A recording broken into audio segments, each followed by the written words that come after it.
The last 15-20 minutes of the Manchester Test were farcical. Agreed. But not because India were going for the milestones. It was because of England and Ben Stokes' conduct that made it farcical. Initially, what is the rule? 1 hour to go or 15 overs, whichever comes later. That is the time when you can offer the handshake for the draw. 15 overs were up. Ben Stokes decided, let's offer a draw. Handshakes. But Jadeja and Washington Sundar flatly refused. Because Stokes came up, Jadeja and Washington Sundar were nearing their milestones. And then that sparked a bit of a confrontation. Stokes, the England team were all going after the play saying, how much longer do you need? You need 1 hour to get your milestone. Then Stokes resorted to bowling lollipops. And then after that, initially they didn't shake hands, but Stokes then shook hands with Ravindra Jadeja.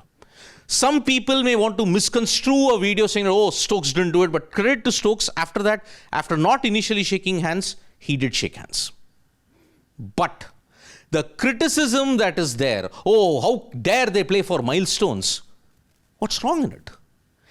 England have conveniently every single time have cried spirit of the game. Here, result was not at stake. You knew 15-20 runs would have made zero difference. But there is no rule which says that 15 overs or 1 hour to go, you have to shake hands. It says that you can offer to shake hands for a draw. Both parties have to agree to it. If one doesn't agree, you have to play on. So Jadeja and Washington Sundar played on and got to their hundreds. Over that, now many people have come out and lashed England cricket and Ben Stokes. Because Sanjay Manjrekar didn't mince words when he stated, Stokes behaved like a spoilt kid, throwing lollipops in the air, showing grumpiness. That's not how a leader should behave. I mean, he was tired. He was very frustrated with the way how the test match had gone. But that doesn't mean that you deny anybody the chance to score a milestone. Again, I reiterate, if the result was at stake and they were going for milestones, then they should have been criticized. But here the result didn't matter. So what is the last bit that you go for? Milestones. Team first, result first, milestones later. Team and result were both achieved. It was a draw. So achieve your milestone. What is wrong in it? On the other hand, Gautam Gambhir in the press conference didn't mince words.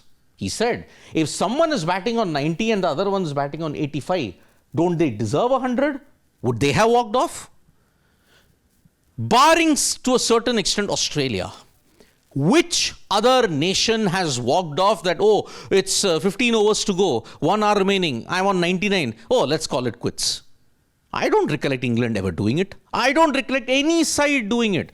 Australia, credit to them, once when Michael Clarke was batting on 329, with so much time remaining, he could have gone to 400 against India in Sydney. But he said, no, team first.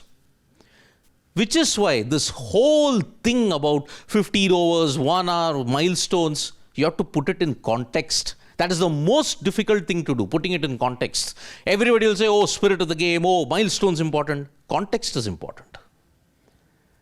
Sunil Gavaskar also has stated, it had no grace. Stokes and England, the way how they were, just had no grace. And because of it, this is a really big issue. England better not start crying about it. Alistair Cook, speaking on TMS, BBC TMS mentioned, I hope this incident is not the story of the test match. Jonathan Agnew, also one of the more respected commentators who was on BBC TMS, said whatever played out was farcical. Yes, it was. But only because of England's conduct. Nothing else. Thank you so much, folks, for joining us for this video. Subscribe to Sports Today for all the latest news and analysis.